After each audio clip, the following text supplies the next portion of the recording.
I can remember the first time I opened my eyes and saw the Spider-Verse on screen. It was a transformative experience, a mind-bending piece of visual artistry combined with the nuances of good character writing, a fitting soundtrack, and the feeling of both satisfaction and intrigue when the credits rolled, and I'd never seen anything quite like it. Well, that's until now. I never expected to do a review on the first movie because, well, to me it was perfect, and that was the end of it. Miles becomes a new Spider-Man, makes friends, goes through heartache to come out from the other side better, and takes a leap of faith. Beats the bad guy, saves the city, and says goodbye to those friends he made along the way, and boom, happily ever after. But no, they couldn't just let it end there. This was the Spider-Verse, countless places with countless organisms and origin stories waiting to appear on the big screen and get their big chance to be on the front pages of Marvel relevancy. So here we go. I walked into the theater, virtually empty on a Tuesday, and sat down to watch the sequel.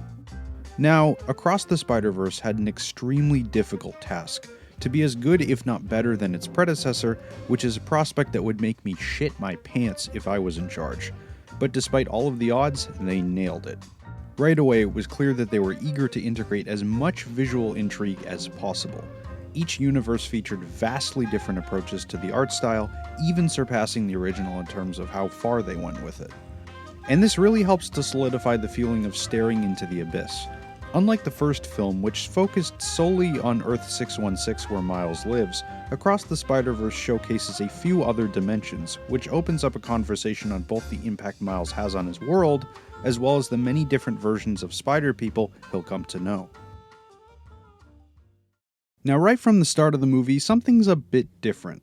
The lens focuses on Gwen Stacy, not Miles Morales, and there's drumming, some soft jazz, all under the portrait of a different New York, washed in deep blues with red accents flashing across the screen.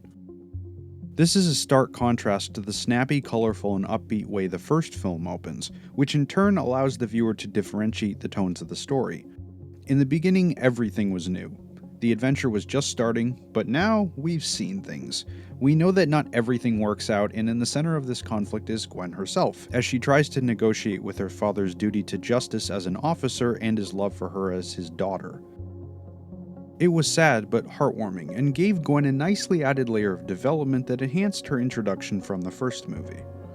So next is Miles.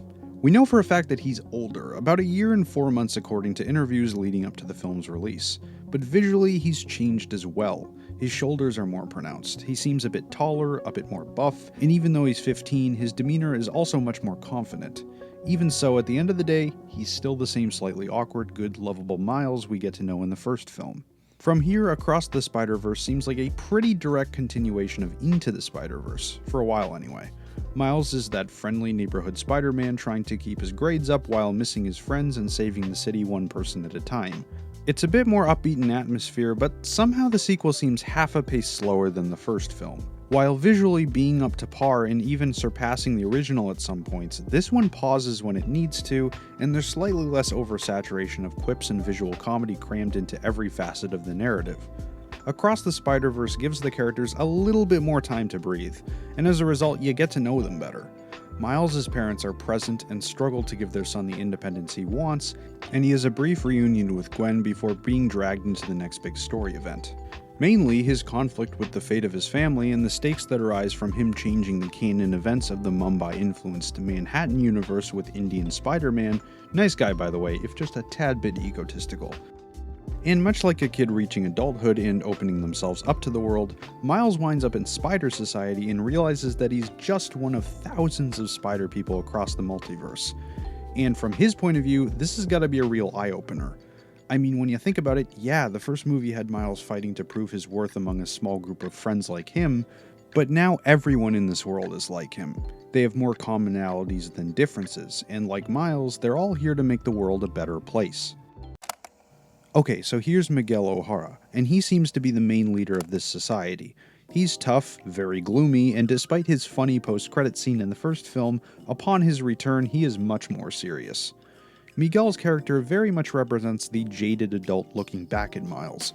His own trauma and the mistakes of his past have led to him losing his family, and from here the paranoia of this event has caused him to spend his days lamenting the past, filled with regret.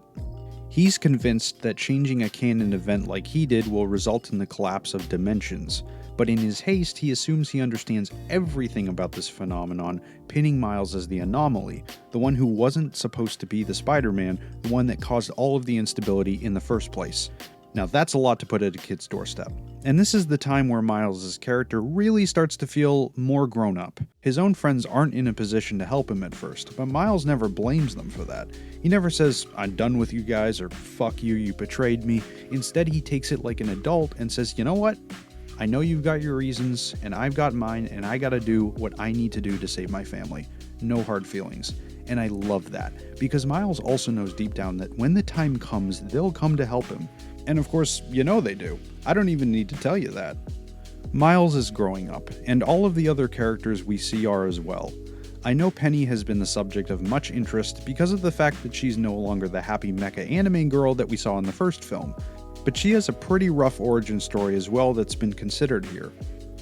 In the comics, after Penny's father died, she was taken in by Uncle Ben and Aunt May and recruited to pilot the spider suit due to her DNA compatibility, only to lose her friend Addie Brock and Aunt May during a later fight with Morbius, when they were both consumed by Addie's suit, Venom.